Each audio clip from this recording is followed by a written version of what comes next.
ঈদের ছুটিতে যেন তেল ধারণের ঠাঁই নেই কক্সবাজারে। কলাতলী, সুগন্ধা ও লাবণী পয়েন্টে পর্যটকদের উপচে পড়া ভিড়। পরিবার পরিজন নিয়ে উপভোগ করছেন সমুদ্রের নীল জলরাশি। এ বিষয়ে বিস্তারিত জানতে চাই সহকর্মী এহসান আল কুতুবের মাধ্যমে। কুতুবী, কেমন দেখছেন ভ্রমণ পিপাসুদের উচ্ছ্বাস উপভোগ? তাদের নিরাপদে তাদের নিরাপত্তা নিশ্চিতে প্রশাসনের কোনো পদক্ষেপ আপনার চোখে পড়ছে কিনা? হ্যাঁ মারুফি, আপনি ঠিকই বলেছেন।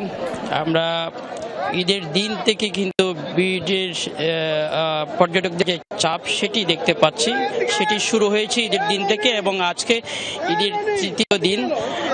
আমরা দেখছি এই মুহূর্তে কক্সবাজার সমুদ্র সৈকতের আমি সুগন্ধা পয়েন্টে আছি। এই সুগন্ধা পয়েন্টেই কিন্তু একেবারে হোটেল থেকে আমরা দেখছি দলে দলে পর্যটকরা সমুদ্র সৈকতে আসছেন এবং পরিবার পরিজন বন্ধু বান্ধব নিয়ে আসছেন। সিলন টি রপ্তানিতে শীর্ষে। এখানে এসে এই মুহূর্তে দেখা যাচ্ছে অনেকেই সাগরের যে বিশাল বিশাল ঢেউ আসছে পড়ছে সেই ঢেউয়ের সাথে খেলছেন। কেউ টিউব নিয়ে খেলা করছেন, কেউ আবার ব্যস্ত হয়ে পড়েছেন ছবি তুলতে। আবার অনেককে দেখা যাচ্ছে এখানে যে কিটকট চেয়ার রয়েছে সেই কিটকট চেয়ারে বসে সাগরের যে নীল জলরাশি সেই নীল জলরাশির সৌন্দর্য উপভোগ করছেন।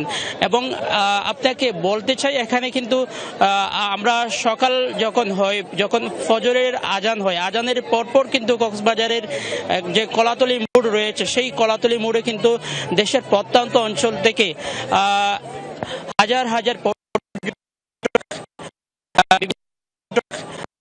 সেটি একেবারে 11টা-12টা পর্যন্ত কিন্তু অব্যাহত থাকে। এবং নতুন করে যে যুগ হয়েছে গত 2 বছর ধরে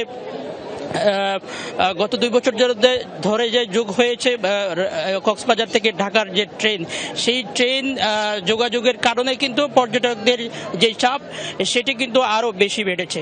এবং এই মুহূর্তে যে পরিমাণ পর্যটক আসছে, কোথাও কিন্তু তুল ধারণের ঠাঁই নেই, হোটেল মোটেলেও কিন্তু রুম নেই।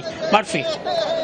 এহসান, আপনাকে ধন্যবাদ জানাচ্ছি। আমরা দেখছিলাম পর্যটন কেন্দ্রে কেমন উপচে পড়া ভিড় লক্ষ্য করা যাচ্ছে দর্শনার্থীদের। আপনাকে স্বাগত এবং ঈদের শুভেচ্ছা।